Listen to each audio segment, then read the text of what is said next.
Maya Chen stared at her reflection in the bathroom mirror of her college dorm room.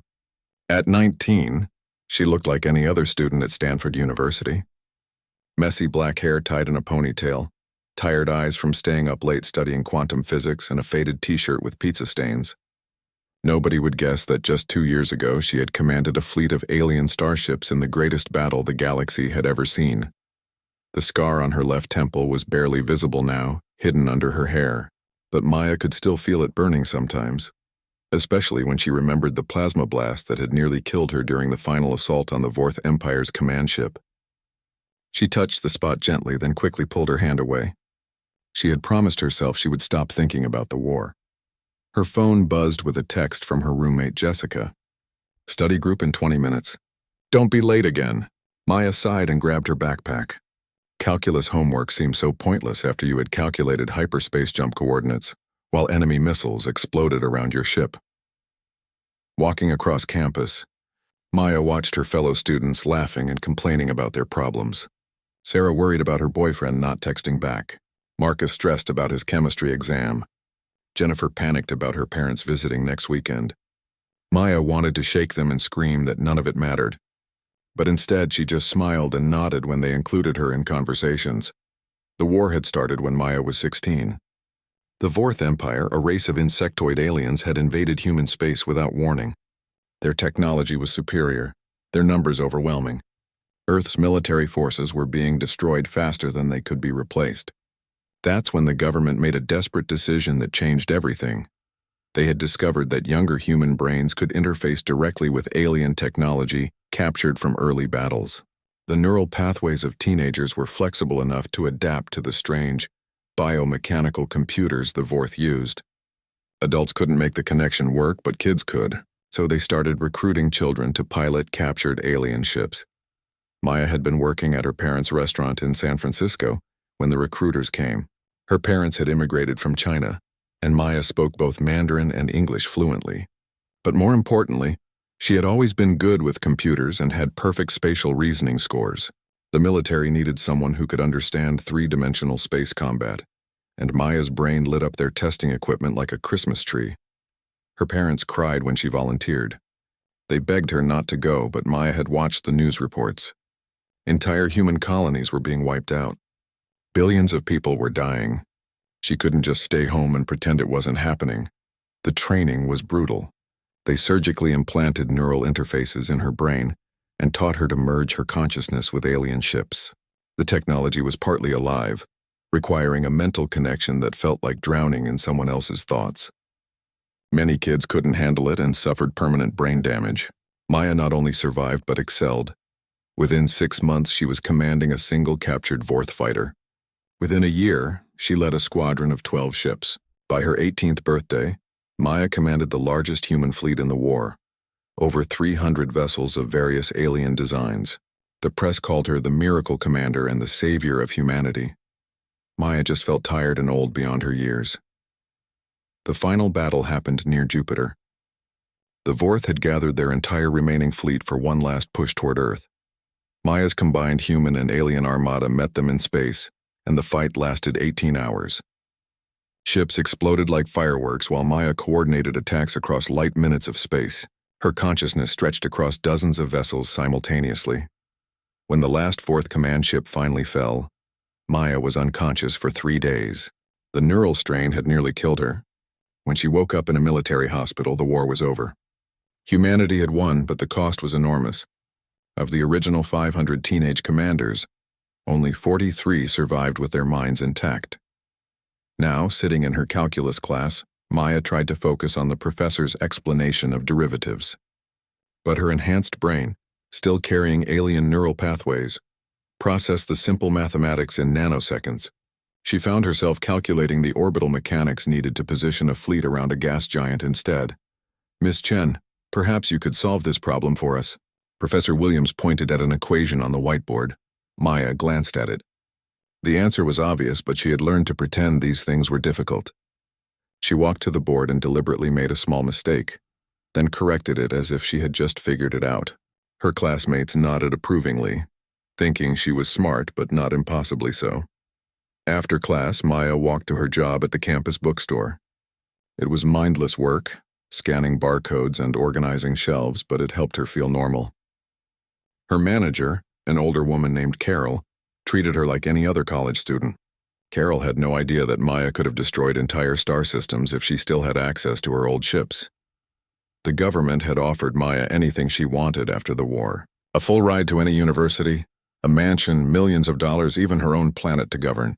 But Maya just wanted to disappear. She wanted to be a normal teenager, even though she would never really be normal again. They had removed most of the alien technology from her brain, but some of it couldn't be safely extracted. Maya still had perfect spatial awareness and could calculate hyperspace coordinates in her head.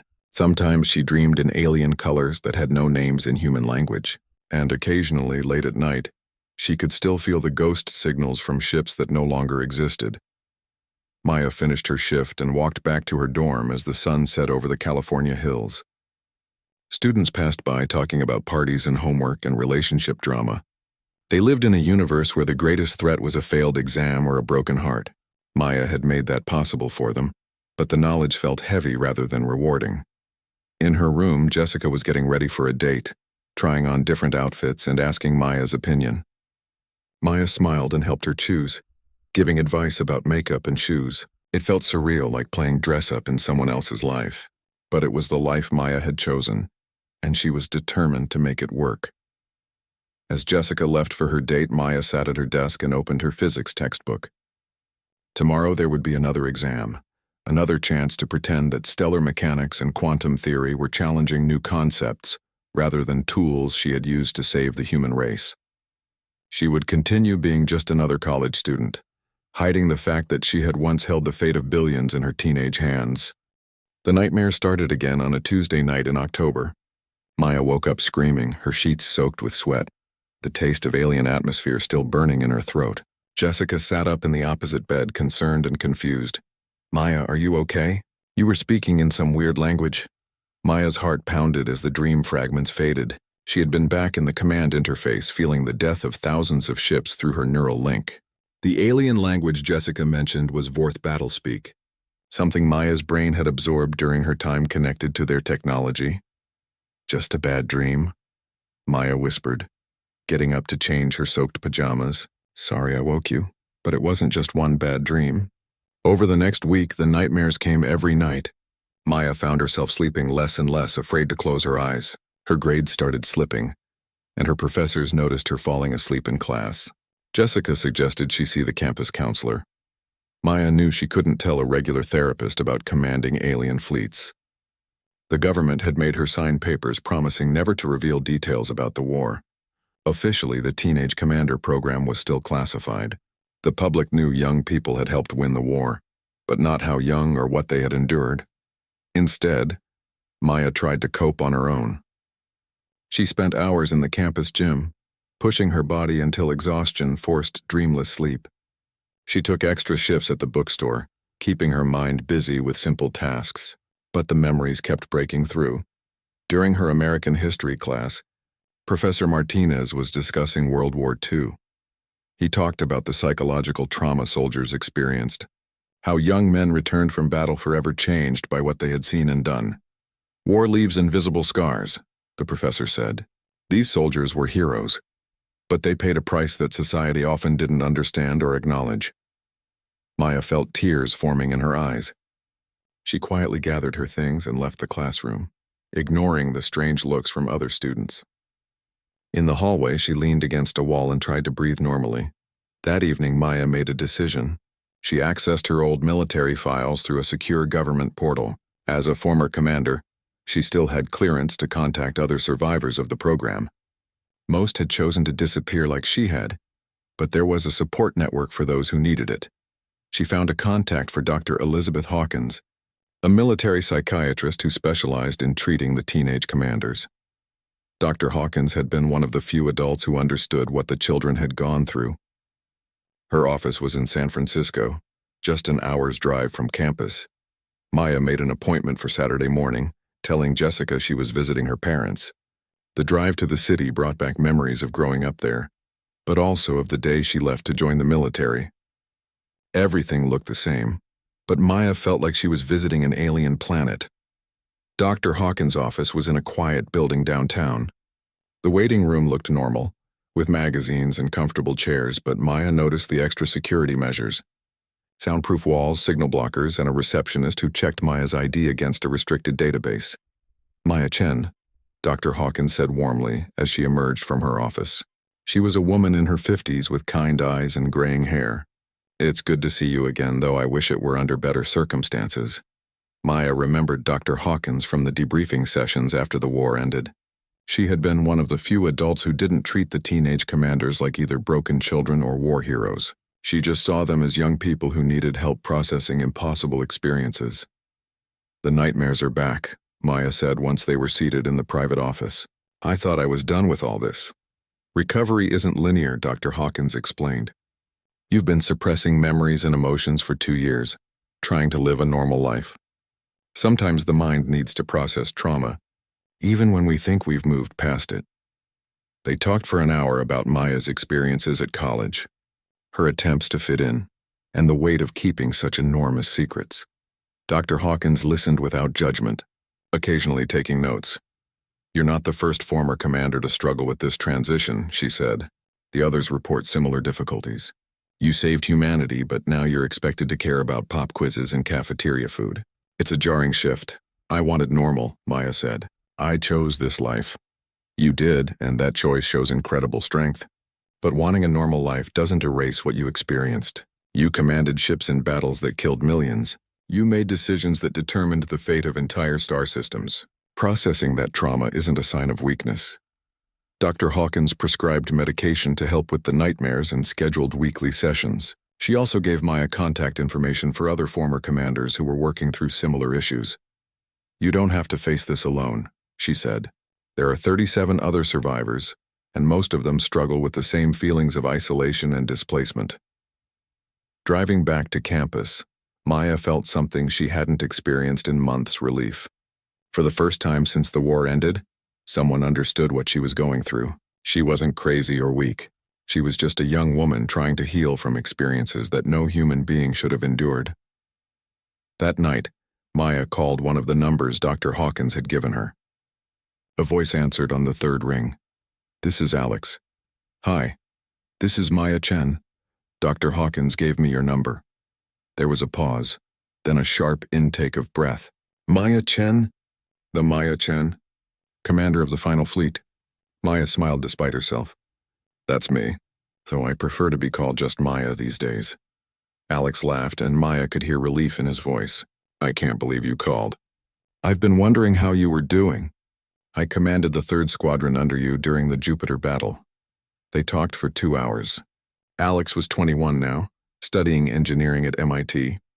He told Maya about his own struggles with civilian life, the difficulty of relating to people who had never faced life or death situations, the strange emptiness that came after saving the universe. "Do you ever miss it?" Alex asked. "The clarity, I mean. When we were fighting, everything was simple. Save humanity or die trying. Now I have to choose what to have for breakfast, and somehow that feels harder." Maya understood exactly what he meant. In battle, every decision mattered, but the choices were clear. In civilian life, nothing seemed important, but somehow every choice felt overwhelming. They made plans to meet in person during winter break. Alex mentioned a gathering that some of the former commanders had organized, an unofficial reunion where they could talk freely about their experiences. After hanging up, Maya felt lighter than she had in months. She wasn't alone in her struggles. 37 other young people carried similar burdens, and they were all trying to figure out how to live normal lives after accomplishing the impossible. Maya opened her physics textbook and started studying for her upcoming exam.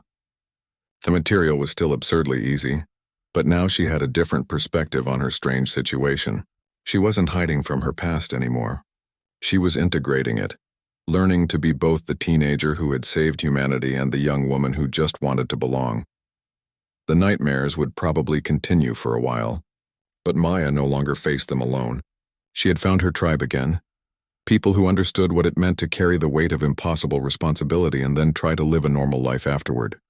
Maya's world changed again on a cold November morning when Jessica burst into their dorm room, waving her tablet with excitement. "Maya, you have to see this. There's breaking news about aliens." Maya's blood turned to ice. She had been dreading this moment for 2 years. The government had promised that humanity's contact with alien species would remain classified, but she always knew the truth would eventually come out. On Jessica's screen, a news anchor spoke urgently about unusual signals detected by radio telescopes around the world. The signals weren't from the Vorth Empire, which no longer existed, but from something entirely new. Scientists at the Arecibo Observatory have confirmed that these transmissions are definitely artificial and appear to be some form of mathematical language, the anchor reported. This marks humanity's first confirmed contact with extraterrestrial intelligence. Maya almost laughed at the irony. Humanity's first contact had actually happened 3 years ago when the Vorth invaded, but the public still believed they were alone in the universe. Now a different alien species was trying to communicate, and Maya was probably one of the few people on Earth who might understand what that meant. "Isn't this incredible?" Jessica asked, bouncing with excitement. "We're actually talking to aliens. I wonder what they're like." Maya forced a smile. Yeah, it's amazing, but privately Maya was terrified. Her enhanced brain, still carrying fragments of alien neural patterns, was already beginning to process the mathematical sequences shown on the news. The patterns were complex but followed logical progressions that seemed almost familiar. Whatever species was sending these signals, they thought in ways that weren't entirely alien to human understanding. Over the next few days, the news coverage intensified. Scientists worldwide worked to decode the transmissions while governments debated how to respond. Maya watched the coverage obsessively, looking for any sign that these new aliens might be hostile. The breakthrough came from an unlikely source. Dr. Sarah Kim, a mathematician at Berkeley, announced that she had identified patterns in the alien signals that suggested peaceful intentions. The transmissions included prime number sequences, mathematical constants, and what appeared to be star charts showing the location of the senders. Maya recognized Dr. Kim's name from classified reports. She had been one of the scientists who helped decode Vorth communications during the war. If anyone could understand these new signals, it would be her. That weekend, Maya drove to San Francisco for her regular appointment with Dr. Hawkins, but this time, she had urgent questions about more than just her mental health. "Have you been following the news about the new alien contact?" Maya asked as soon as she sat down. Dr. Hawkins nodded carefully. "I have. I imagine this situation brings up complicated feelings for you. Do you think the government will reveal what really happened during the war? If we're making contact with new aliens, don't people deserve to know that we've dealt with hostile ones before?" "That's above my clearance level," Dr. Hawkins said. "But I can tell you that several former commanders have contacted me with similar concerns. You're all worried about how this new contact might affect your lives." Maya realized she wasn't just worried about her secret being revealed. She was worried about humanity making the same mistakes that had led to the Vorth War. The public had no idea how dangerous first contact could be. "What if these new aliens are scouts for another invasion force?" Maya asked. "What if they're testing our defenses? From what I've seen in the news, their approach seems very different from the Vorth," Dr. Hawkins said gently. "But I understand your paranoia. You've seen what hostile aliens can do." After her session, Maya walked through Golden Gate Park trying to process her anxiety. Families were having picnics, children were playing on swings, couples walked hand in hand. All of them were excited about the possibility of meeting friendly aliens.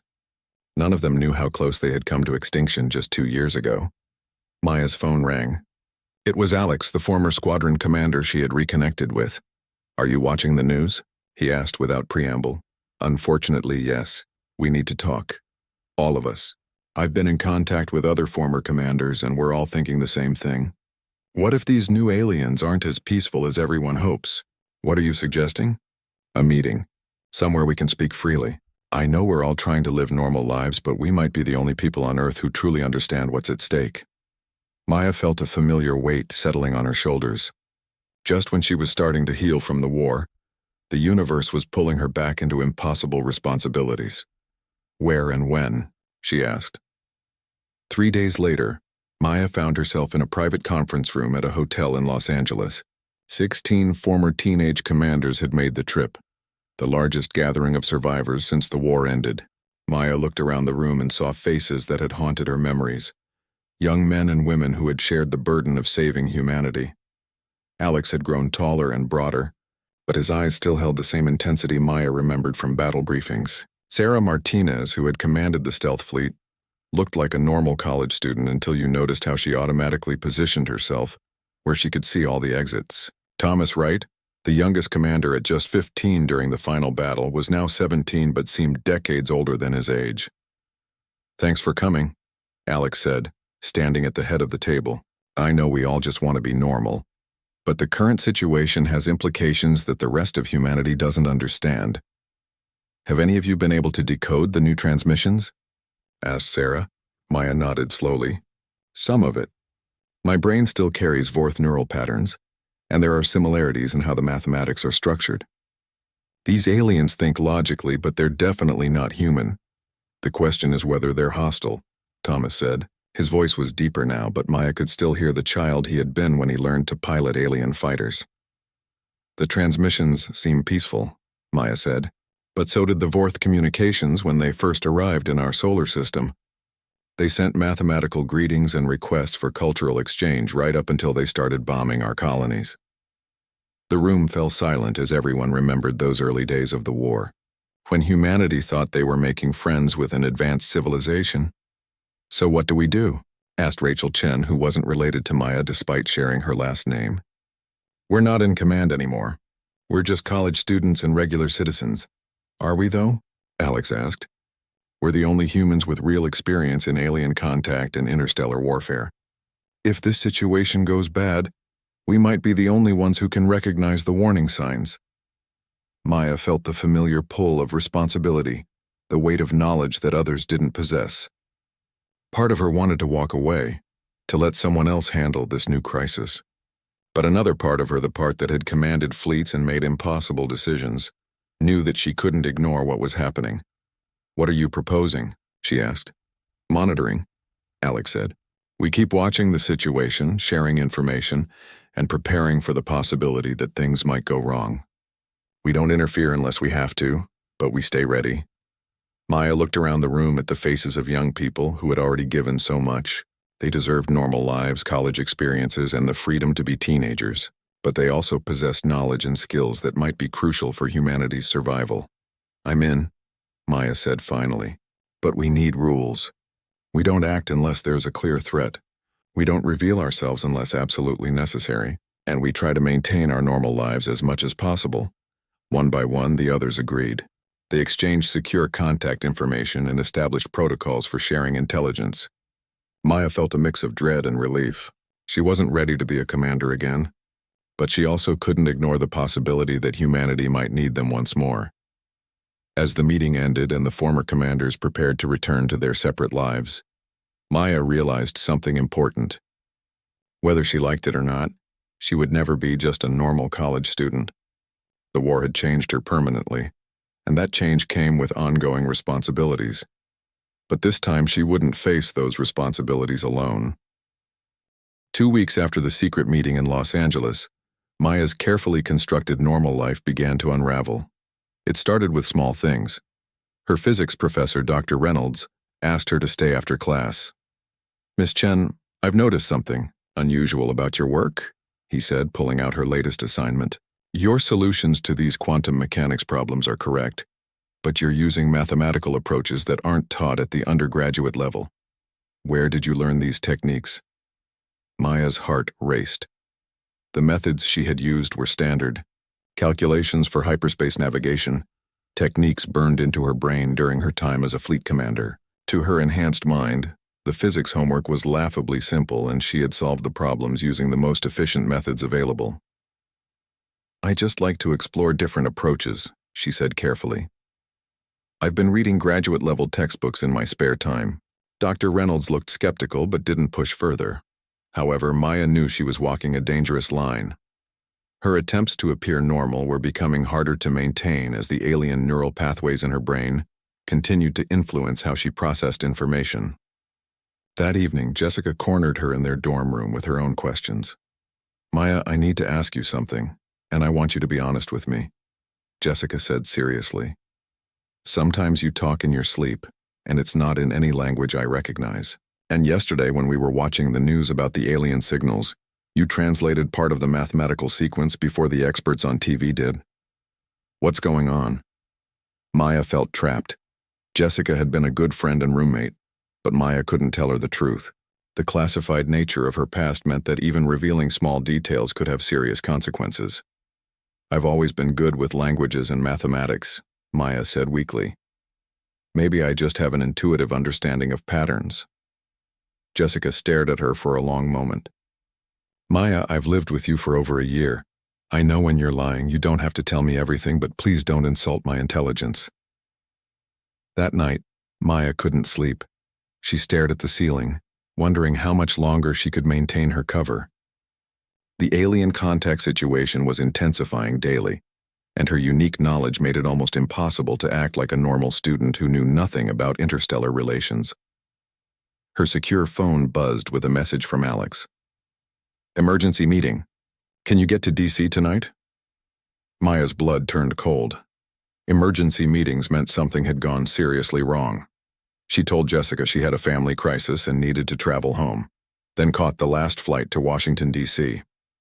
The meeting location was a safe house in Arlington, one of several properties the government maintained for sensitive operations.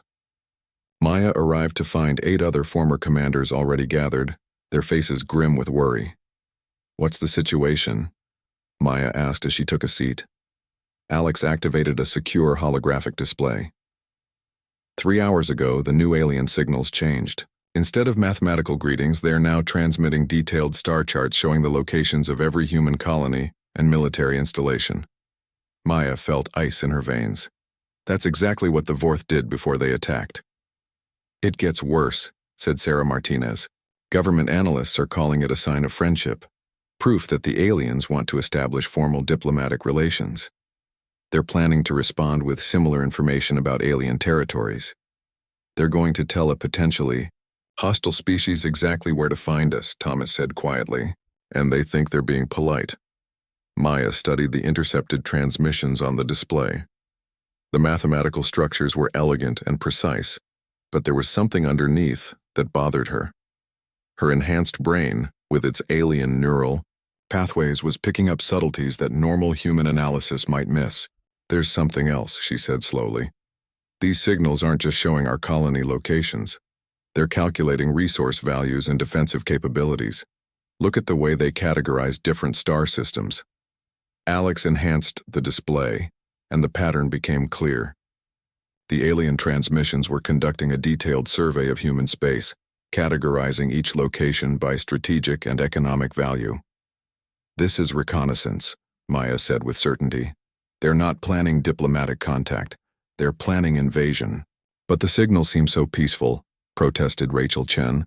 "All the experts agree that the mathematical language indicates benevolent intentions." Maya laughed bitterly. "That's what every expert said about the Vorth signals, too. Hostile species don't announce their intentions. They gather intelligence while appearing friendly, then strike when they have complete information." The room fell silent as the implications sank in.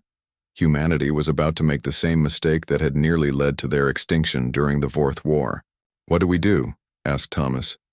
"We can't exactly call the president and explain that we're former child soldiers who know more about alien psychology than his entire intelligence apparatus." Alex turned to Maya. "You're the highest-ranking survivor. During the war you had clearance levels that most of us never reached. Do you still have contacts in the government?" Maya thought about Admiral Patricia Stevens, who had overseen the Teenage Commander program. Stevens had been one of the few adults who truly understood what the children had accomplished and sacrificed. If anyone would listen to their concerns, it would be her. "Maybe," Maya said. "But approaching anyone in the government means revealing who we are. Our cover lives would be over. Our cover lives won't matter if humanity gets wiped out by another alien invasion," Sarah pointed out. Maya felt the familiar weight of impossible choices settling on her shoulders. She had spent 2 years trying to be a normal teenager, but the universe seemed determined to pull her back into her role as humanity's protector. "I'll make contact," she said finally. "But first I need you all to understand what this means. If we reveal ourselves, we can't go back to being normal college students. The government will want to use us again. We'll be pulled back into military service." "Maybe that's where we belong," Alex said quietly. "Maybe trying to be normal was always an illusion." Maya looked around the room at the faces of young people who had already given up their childhoods to save humanity. They were barely adults, but they carried knowledge and experience that made them irreplaceable in a crisis. "If we do this, we do it together," Maya said. "All of us. No one gets left behind to face this alone." One by one, the former commanders nodded their agreement. Maya pulled out her secure phone and began composing a message to Admiral Stevens. After 2 years of trying to disappear, she was about to announce that the teenage saviors of humanity were ready to serve again. The message was simple. "Admiral Stevens, this is Commander Maya Chen. We need to talk. Humanity is in danger, and we may be the only ones who can see it coming." Maya hit send and felt her normal life dissolve completely. Within hours, she would be back in classified briefing rooms, making decisions that could determine the fate of billions. Part of her was terrified, but another part felt relief. She had tried to be someone else, but some destinies couldn't be escaped. The former teenage commanders were about to reveal themselves to a government that thought they were safely retired. Whether the authorities would listen to their warnings about the new alien threat remained to be seen. But Maya knew one thing. For certain, she wouldn't let humanity walk blindly into another war, no matter what it cost her personally. Jessica would have to find a new roommate. Dr. Reynolds would wonder why his most unusual student had suddenly disappeared. Maya's parents would worry when she couldn't come home for visits, but those were acceptable losses if it meant preventing another alien genocide. Maya Chen, the college student, was about to disappear forever, but Commander Maya Chen was coming back. Admiral Patricia Stevens hadn't changed much in 2 years. Her gray hair was perhaps a bit more silver, and there were new lines around her eyes, but she still carried herself with the same commanding presence that Maya remembered from wartime briefings. When she entered the secure conference room at the Pentagon, her expression was a mixture of concern and carefully controlled surprise. "Commander Chen," she said formally. Then her voice softened. "Maya, I hoped I'd never have to see you in an official capacity again." Maya stood at attention automatically, muscle memory from years of military service overriding her attempts to act like a civilian. Around the table, 7 other former commanders did the same. They had managed to gather this many on short notice, with the others still traveling to Washington. "Admiral Stevens," Maya replied, "I wish we were meeting under better circumstances." Stevens gestured for them to sit. "Your message mentioned that humanity is in danger. I assume this relates to the new alien contact situation." "Yes, ma'am," Maya said, falling back into the formal speech patterns that had once been second nature. "We believe the current alien transmissions indicate hostile reconnaissance, not peaceful first contact." Stevens activated a holographic display showing the alien signals that had captivated the world's attention. "Every analysis team we have says these transmissions indicate benevolent intentions. The mathematical sequences follow peaceful protocols established by xenolinguistics experts. With respect, Admiral, those experts have never encountered actual hostile aliens," Alex interjected. "We have." Maya pulled up her own analysis of the signals, grateful that her security clearance had never been fully revoked. "These transmission patterns are nearly identical to early Vorth communications. The aliens are conducting detailed reconnaissance while maintaining a facade of scientific curiosity." Stevens studied the data carefully. Maya could see the moment when the Admiral's expression shifted from polite skepticism to genuine concern. "Show me the specifics," Stevens said. For the next hour, the former commanders laid out their analysis. Maya demonstrated how the alien signals contained detailed surveys of human defensive capabilities, disguised as innocent mathematical exchanges. Sarah Martinez explained how the transmission timing matched classic military intelligence gathering protocols. Thomas Wright, despite his youth, provided insights into the psychological warfare techniques embedded in the seemingly friendly messages. "The aliens know exactly where our military installations are located," Maya concluded. "They've mapped our shipping routes, identified our resource centers, and calculated our defensive capabilities. This isn't scientific curiosity, it's preparation for invasion." Admiral Stevens was quiet for a long moment, studying the data from multiple angles. Finally, she looked up at the assembled former commanders. "If you're right, and I'm beginning to think you are, then we have a serious problem. The civilian leadership is convinced these aliens are peaceful. President Martinez is planning to announce formal diplomatic relations next week.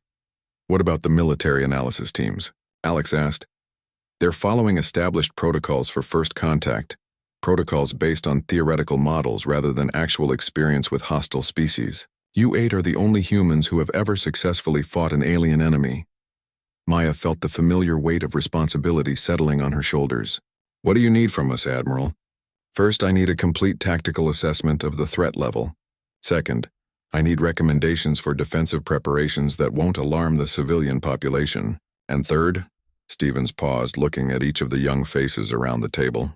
I need to know if you're willing to come back to active duty if this situation deteriorates. Maya exchanged glances with the other commanders. They had discussed this possibility during their flight to Washington, but hearing it stated officially made it real. We're not the same people we were during the war, Maya said carefully. We've spent 2 years trying to heal from that experience. Some of us might not be psychologically ready for combat. I understand, Stevens said, but your experience with alien technology and tactics is irreplaceable. If these new aliens are hostile, you might be our only hope of developing effective countermeasures. Thomas Wright, who had been quiet during most of the briefing, finally spoke up. Admiral, what about the other survivors? There are 29 former commanders we haven't contacted yet. We'll reach out to all of them, Stevens promised. But I wanted to start with you because Maya's analysis capabilities are enhanced by the neural modifications she received during the war. Maya touched her temple unconsciously. The alien neural pathways in her brain were both a gift and a curse, allowing her to understand alien communication patterns while also causing nightmares and identity confusion. There's something else we need to discuss, Maya said. If we reveal ourselves publicly, it will expose the classified nature of the Teenage Commander program. The public still doesn't know that children were used as weapons during the war. Stevens nodded grimly. That's a political decision above my pay grade. But if these new aliens attack, public opinion will be the least of our concerns. Over the next several hours, the former commanders worked with Admiral Stevens' staff to develop contingency plans. They identified key defensive installations that would need reinforcement, analyzed potential alien attack patterns, and began designing countermeasures based on their experience fighting the Vorth. Maya found herself slipping back into her old role as Supreme Commander almost effortlessly. The tactical thinking, the ability to coordinate multiple perspectives, the skill at seeing patterns that others missed all came flooding back. It was terrifying how natural it felt. As the meeting concluded, Admiral Stevens pulled Maya aside for a private conversation. How are you really doing, Maya? Dr. Hawkins gives me general reports about the psychological health of former commanders, but I know you've been struggling. Maya considered lying, giving the expected answer about being fine and ready for duty. But Stevens had always been honest with her, even when the truth was painful. I've been having nightmares, Maya admitted. Flashbacks to the worst battles. Sometimes I wake up thinking I'm still connected to alien neural networks. I started therapy a few months ago and it was helping, but now you're being pulled back into the world that traumatized you. Stevens finished. Yes, ma'am. And the worst part is, I'm good at it. I understand these alien signals better than anyone else, and that makes me indispensable. But I don't know if I can handle being responsible for humanity's survival again. Stevens was quiet for a moment. Maya, during the war you saved billions of lives. But afterwards you chose to disappear because you needed to heal. That was the right choice then. And it's still the right choice now if that's what you need. But if I walk away and humanity gets destroyed, then it won't be your fault, Stevens said firmly. You've already given more than anyone should ever have to give. If you choose to help us now, it should be because you want to, not because you feel obligated. Maya looked through the conference room window at the lights of Washington, D.C. Millions of people were going about their normal lives, completely unaware that their existence might depend on the decisions made by a group of traumatized young adults. I need to think about it, Maya said finally. Take all the time you need, Stevens replied. But Maya, whatever you decide, know that I'm proud of who you've become. The fact that you're questioning whether you should take on this responsibility again shows how much you've grown. Maya nodded and rejoined the other commanders. They had a safe house for the night, and in the morning they would need to make individual decisions about returning to military service. As they walked through the Pentagon corridors toward the exit, Maya realized that her college life was already over. Whether she chose to rejoin the military or not, she could never go back to pretending to be a normal student.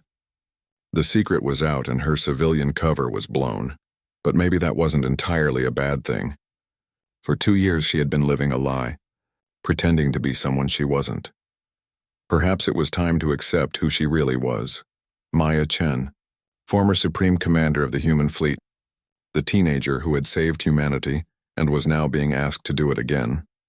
The question was whether she had the strength to bear that responsibility one more time. Maya made her decision at 3 in the morning, sitting alone in the safe house garden while the other former commanders slept. The alien signals had changed again during the night, becoming more aggressive in their data collection. Through her enhanced neural pathways, Maya could feel the mathematical structures probing human space like fingers searching for weaknesses. She called Admiral Stevens directly, knowing the Admiral would be awake despite the early hour. "I'm in," Maya said without preamble. "But I have conditions. Name them. First, we don't split up the surviving commanders. If some choose to serve and others don't, that's their decision. But those who join stay together as a unit. Second, we get full tactical autonomy. No politicians or generals who don't understand alien warfare can override our decisions in combat situations." Agreed on the first condition. The second might be more difficult to guarantee. "Then guarantee it anyway," Maya said firmly. "Admiral, you know what happened the last time civilian leadership tried to micromanage alien contact? We lost 3 colonies and 2 billion people before the government finally gave us operational freedom." Stevens was quiet for a moment. "I'll make it happen." "What else?" "Third, we maintain our civilian identities as much as possible. Some of us want to go back to normal lives when this is over, and they shouldn't be trapped in the military forever." "That's reasonable. Anything else?" Maya hesitated, then voiced her deepest concern. "If we're wrong about these aliens, if they really are peaceful and we prepare for war unnecessarily, will you still support our decision?" "Maya, in my experience, it's better to prepare for war and be wrong than to prepare for peace and be right. I'd rather deal with diplomatic embarrassment than human extinction." After ending the call, Maya woke the other commanders and explained her decision. One by one, they agreed to return to active duty. Even Thomas, who was still struggling with trauma from the war, chose to serve again. "We're the only ones who understand what's really happening," he said quietly. "If we don't protect humanity, who will?" Within 12 hours, they were back in uniform and operating out of a classified facility beneath the Pentagon. Maya felt strange wearing military insignia again after 2 years in civilian clothes. But the familiar weight of responsibility was almost comforting. Their first task was to contact the remaining former commanders scattered around the world. Some had been living normal lives like Maya, while others had never successfully transitioned to civilian status and were struggling with various forms of trauma and addiction. David Kim was found in a rehabilitation facility in South Korea, his brilliant tactical mind shattered by nightmares and flashbacks. Elena Rodriguez had become a hermit in the mountains of Chile, unable to tolerate being around other people. Marcus Thompson was working as a janitor at his old high school, having never recovered from the guilt of surviving when so many others died. But when Admiral Stevens' people reached out to them, offering them a chance to serve again, most agreed to return. They understood better than anyone what was at stake. Maya found herself in the strange position of commanding people she had led as children, who were now adults dealing with severe psychological trauma. It required a completely different leadership approach than she had used during the war. "We're not the same people we were 3 years ago," she told the assembled group during their first official briefing. "We've all been changed by what we experienced, and some of us are still healing. But that doesn't make us weak. It makes us experienced in ways that no one else can be."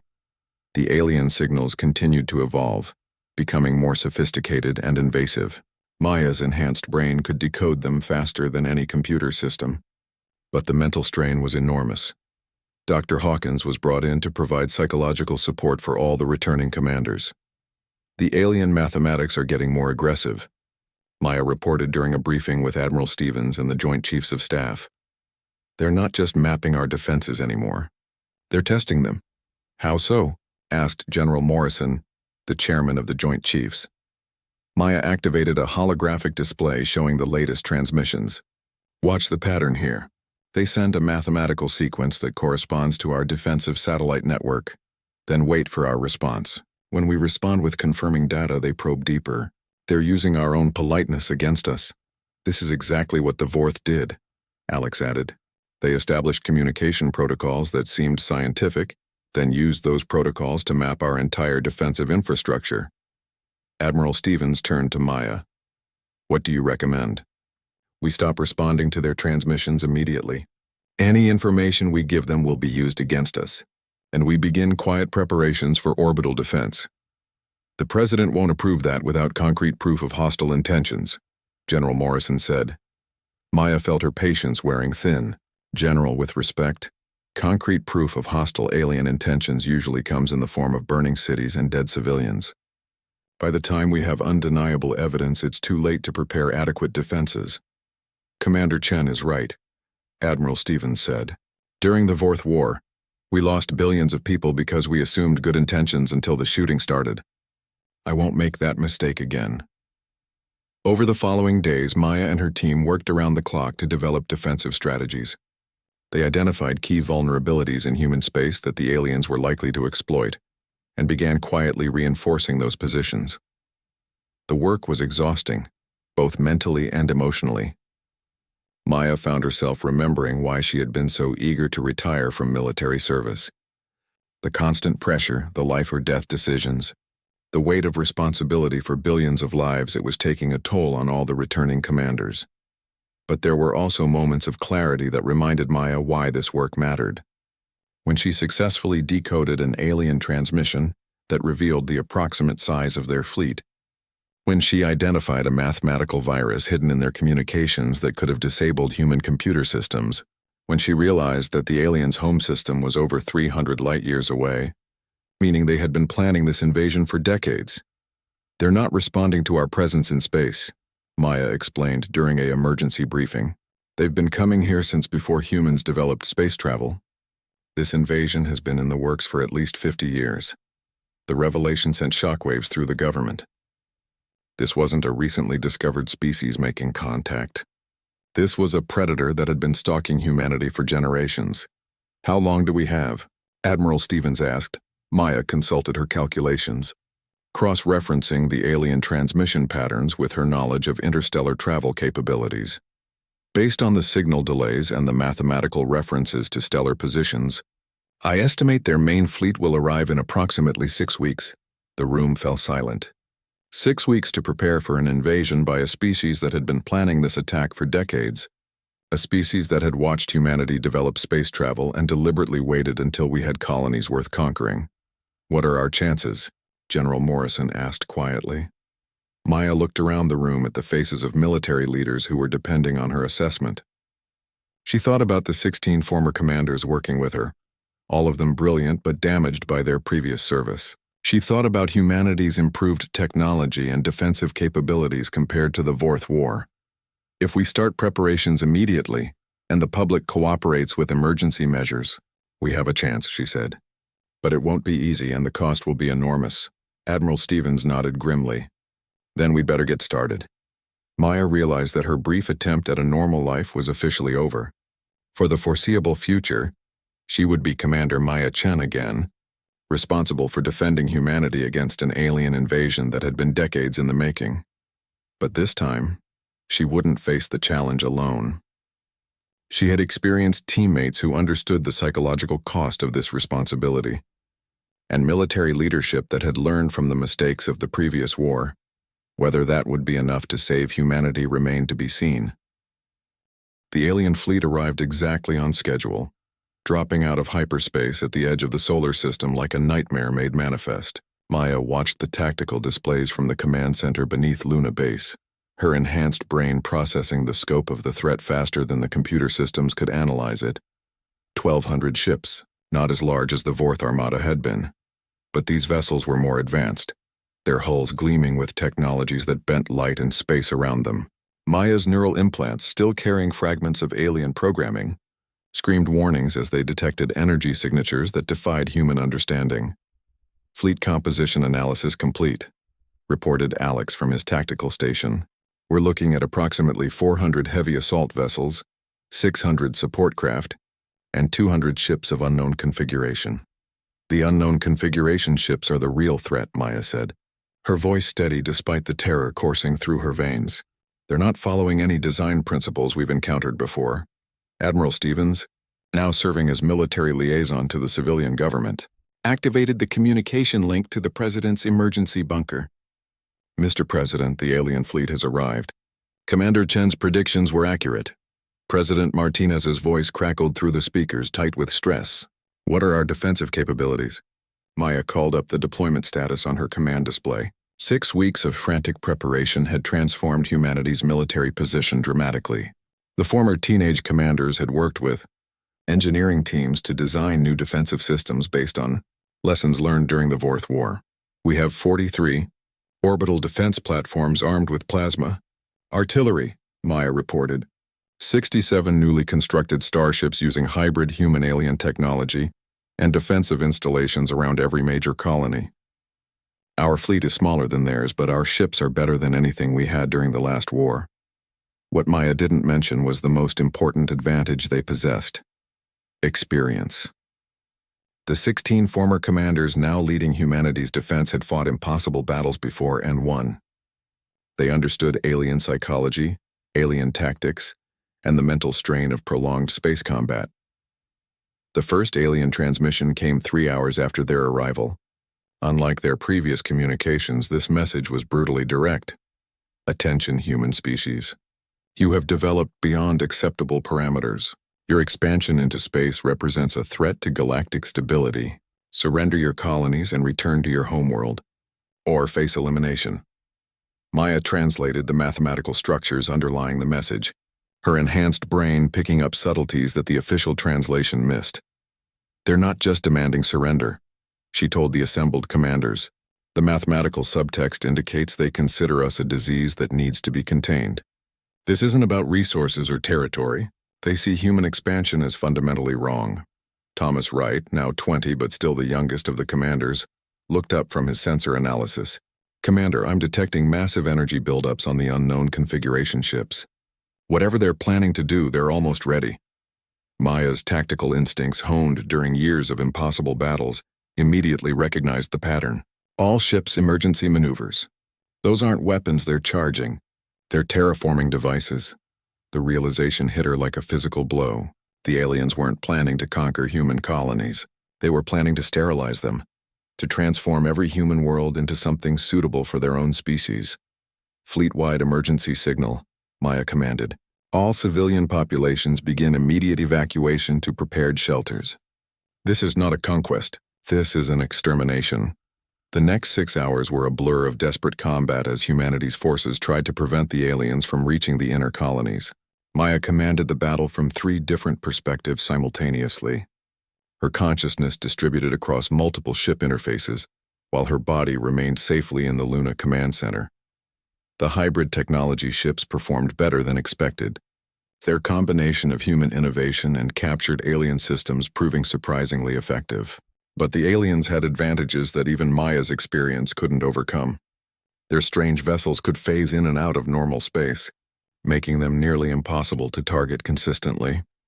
"Commander, we're losing ships faster than we can replace them," Alex reported, his voice strained from managing the tactical coordination of dozens of simultaneous engagements. Maya studied the battle flow, her enhanced brain calculating possibilities faster than any computer. The aliens were winning through superior technology and numbers, but their tactics were predictable. They followed logical patterns that Maya could anticipate. "All units fall back to defensive positions around Earth," she ordered. "We're not going to win this by matching their firepower. We need to make them come to us." The strategic withdrawal was the hardest decision Maya had ever made. It meant abandoning the outer colonies to alien terraforming devices, sacrificing millions of lives to save billions. But it was the only choice that offered any hope of ultimate victory. As the human fleet regrouped in Earth's orbital space, Maya received a priority transmission from an unexpected source. Dr. Elizabeth Hawkins, the psychiatrist who had been helping the former commanders deal with their trauma, was calling from the civilian evacuation center. "Maya, I need to tell you something important," Dr. Hawkins said. "I've been analyzing the psychological profiles of the alien communications, and I think I understand their motivation. Doctor, with respect, we're in the middle of a battle for human survival. That's exactly why this matters. Maya, these aliens aren't evil. They're terrified. Their mathematical communications show signs of species-wide anxiety disorder. They see human expansion as an existential threat because they've encountered something like us before. Maya felt a strange chill as the implication sank in. You're saying they've fought humans before? Not humans specifically, but a species with similar expansion patterns. Maya, I think they're survivors of a previous war. They're trying to prevent us from becoming whatever destroyed their original civilization. The revelation changed everything. Maya looked at the tactical display with new eyes, seeing not just an invasion force but a species acting out of trauma and fear. All commanders, listen carefully. Maya broadcast on the command frequency. We're not fighting conquerors. We're fighting survivors who think we're going to destroy them. This changes our approach completely. Over the next 24 hours as the battle raged around Earth, Maya developed a strategy that none of the aliens would expect. Instead of fighting to destroy their fleet, she began targeting their terraforming equipment while simultaneously broadcasting mathematical messages of her own. The messages were complex proofs demonstrating human mathematical understanding, but they also contained something else. Maya's own memories of the Fourth War. Translated into mathematical structures that the aliens could decode, she showed them humanity's encounter with the Fourth Empire, the near extinction of the human species, and the desperate measures that had led to victory. Most importantly, she showed them the aftermath. Humanity's choice to pursue peaceful expansion rather than aggressive conquest. The decision to explore space cautiously rather than strip mine entire star systems. The alien response came 18 hours later, just as their terraforming devices were beginning to affect Earth's atmosphere. Impossible. Your species survived contact with the Devourers. Your young led the battle. You are the survivors we have been seeking. Maya felt her heart pounding as she decoded the full message. The aliens weren't humanity's enemies. They were refugees from the same threat that the Fourth Empire had represented, a galaxy-spanning plague of species that consumed entire civilizations. Attention, alien fleet, Maya transmitted. This is Commander Maya Chen of the Human Defense Forces. We propose immediate ceasefire and formal negotiations. We have common enemies and should be allies, not adversaries. The ceasefire came into effect 6 hours later, with alien and human ships maintaining cautious distance while diplomatic. Teams prepared for the most important first contact in human history. Maya found herself in the surreal position of sitting across a negotiation table from creatures that had nearly exterminated her species, discussing how to work together against threats that neither species could face alone. The aliens, who called themselves the Preservers, had been fighting a 1,000-year war against the Devourers, a collection of species that spread across the galaxy like a cosmic infection. The Fourth Empire had been one of many Devourer client states, sent to test and weaken potential threats. Your species showed unusual resilience against Fourth forces, the lead Preserver negotiator explained through mathematical translation matrices. We had to determine whether you were another Devourer client species or potential allies. Maya realized that humanity had passed a test they didn't even know they were taking. By defeating the Vorth through innovation and sacrifice rather than overwhelming brutality, they had proven themselves worthy of joining the Preserver Alliance. 3 months later, Maya stood on the observation deck of the first joint human Preserver research station, watching engineers from both species work together to develop new defensive technologies. The teenage,